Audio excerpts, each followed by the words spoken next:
Hey, good morning. It's about time to do another video. This one will be for Josh Martinez.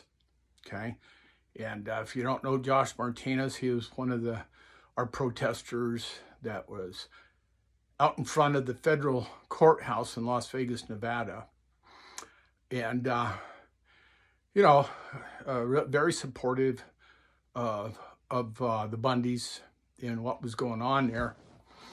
Hang on a second. I can drag this down a little bit more. Okay. And he's always been there for us.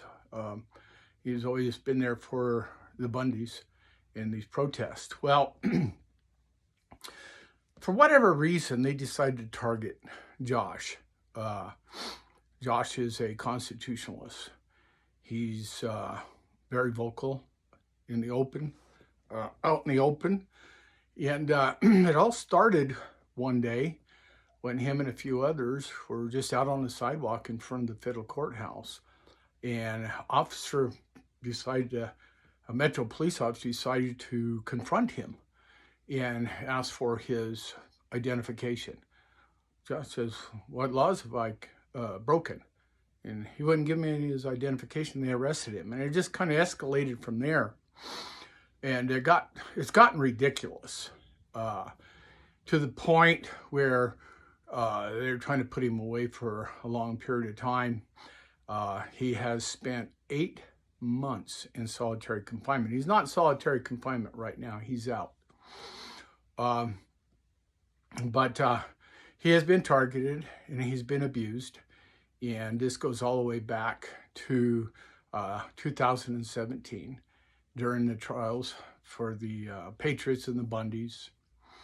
And there were some other things that happened at that time too, very interesting. You had some other YouTubers, call them what you want, First Amendment auditors, one by the name of Tactical Tony, another one by Fishers of Men, and even Deb Jordan.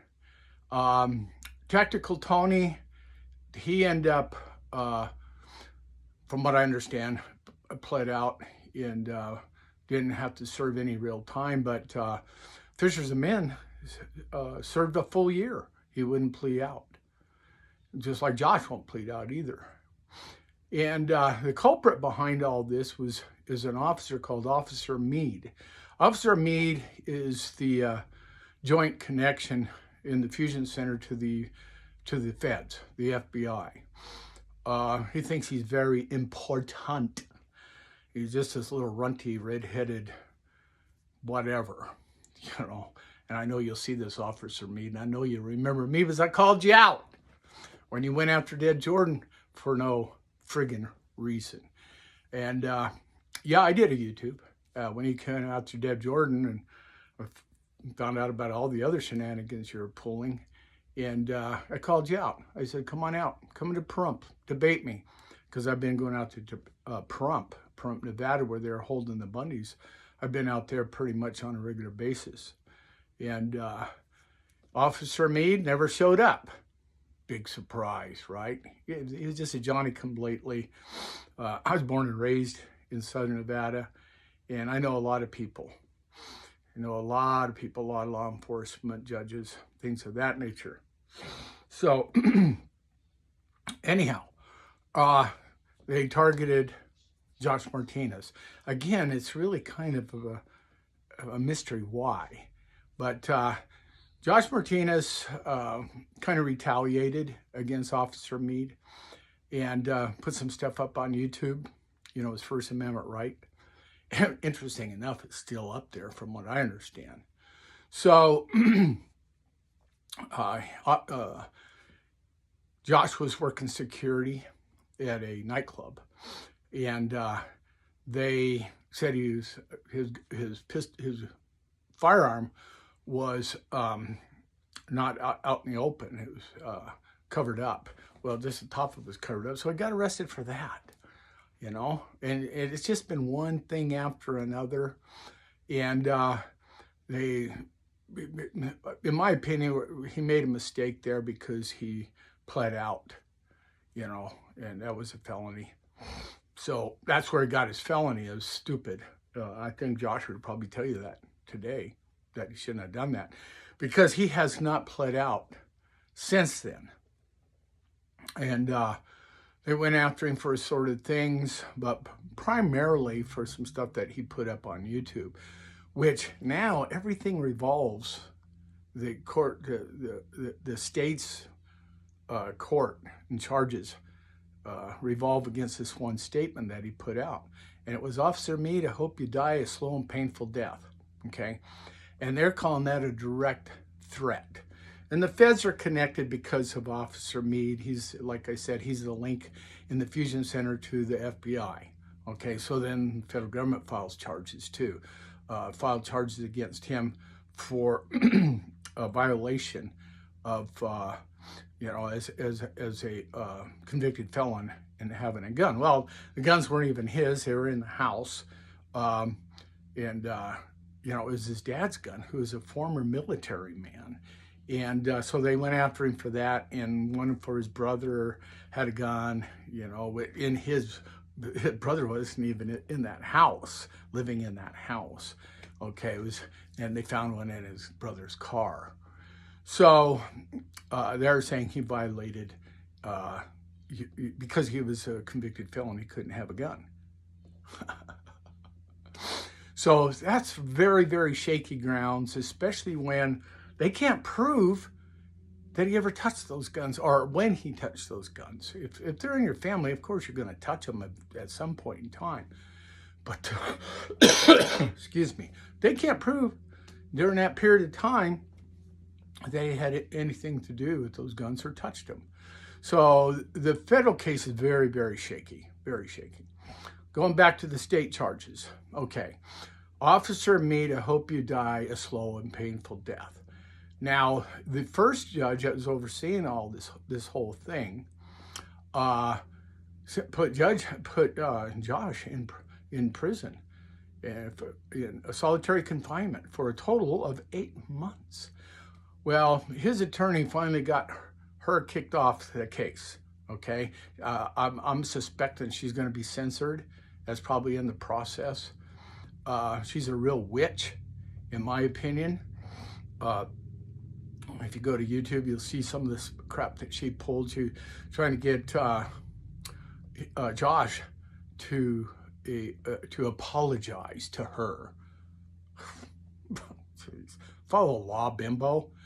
So he got another judge, and this judge, I've been told, is a very fair judge, and she actually was able to get the state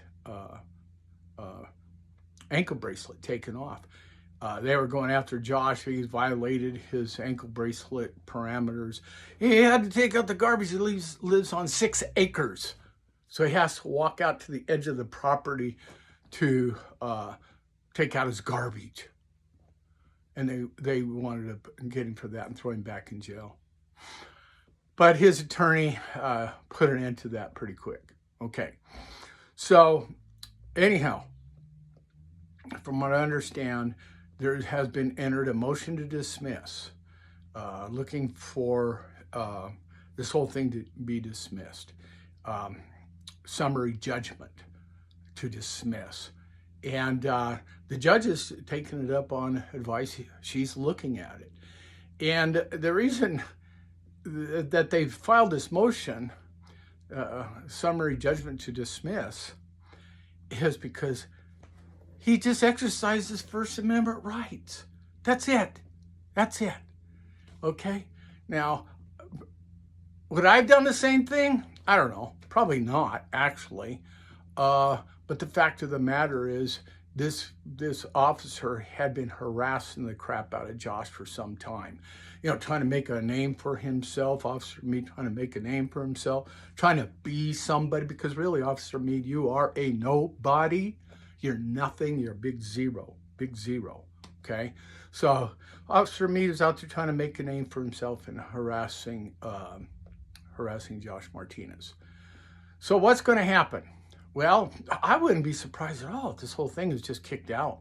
And if not, it goes to a jury trial. What do you think a jury's going to do? Okay? It's your First Amendment right. It's your First Amendment right. And a lot of police officers aren't in the best light anymore today anyhow, for a lot of the crap they've been pulling against people violating their rights left and right. So yeah, let's go to jury trial if it's not outwardly dismissed.